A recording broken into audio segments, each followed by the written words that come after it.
টি-20 বিশ্বকাপের জার্সি উন্মোচন অনুষ্ঠান স্থগিত করল পাকিস্তান। লাহোরে আজ পাকিস্তান-অস্ট্রেলিয়া ম্যাচের টসের পর মাঝে দৃষ্টি ছিল অনেকেরই। পাকিস্তানের সংবাদ মাধ্যমের খবর অনুযায়ী গাদ্দাফি স্টেডিয়ামে টসের পর পাকিস্তান দলের টি-20 বিশ্বকাপের জার্সি উন্মোচনের পরিকল্পনা ছিল, তবে শেষ পর্যন্ত এমন কিছু দেখা যায়নি। জিও নিউজের খবরে বলা হয়েছে, বিশ্বকাপের জার্সি উন্মোচন অনুষ্ঠান স্থগিত করেছে পাকিস্তান ক্রিকেট বোর্ড পিসিবি। ঠিক কী কারণে তা জানা যায়নি, তবে সংশ্লিষ্ট একটি সূত্র অনিবার্য পরিস্থিতির কথা উল্লেখ করেছে।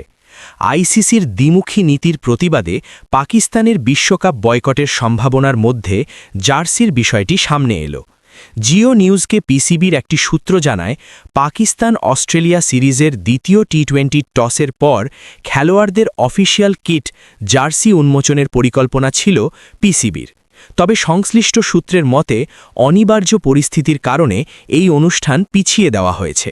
নিরাপত্তা সংখ্যা প্রকাশ করায় অতীতে ভারত ও পাকিস্তানের ম্যাচের ভেন্যু বদলালেও আইসিসি এবারের টি-20 বিশ্বকাপে বাংলাদেশের ক্ষেত্রে ভিন্ন সিদ্ধান্ত নেওয়ায় সমালোচনা করেছে পিসিবি।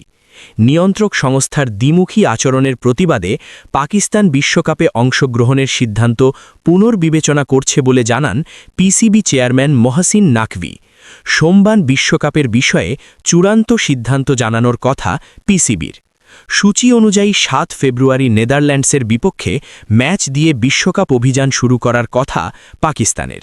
টুর্নামেন্টের এ গ্রুপে চিরপ্রতিদ্বন্দ্বী ভারত, যুক্তরাষ্ট্র ও নামিবিয়ার সঙ্গে আছে পাকিস্তান।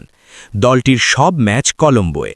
২৫ জানুয়ারি বিশ্বকাপের জন্য ১৫ সদস্যের দল ঘোষণা করেছেন পাকিস্তানের নির্বাচকেরা। দল ঘোষণার মাধ্যমে পাকিস্তানের খেলা নিশ্চিত কিনা প্রশ্নে নির্বাচক আকিব জাভেদ বলেছিলেন, তাদের দায়িত্ব দল নির্বাচন করা, খেলা না খেলার সিদ্ধান্ত বোর্ডের।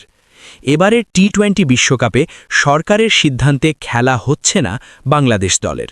ভারতে নিরাপত্তা শঙ্কায় বাংলাদেশ ক্রিকেট বোর্ড শ্রীলঙ্কায় ম্যাচ সরিয়ে নিতে বললেও আইসিসি তা আমলে নেয়নি। পরে বাংলাদেশের জায়গায় স্কটল্যান্ডকে জায়গা করে দিয়েছে আইসিসি।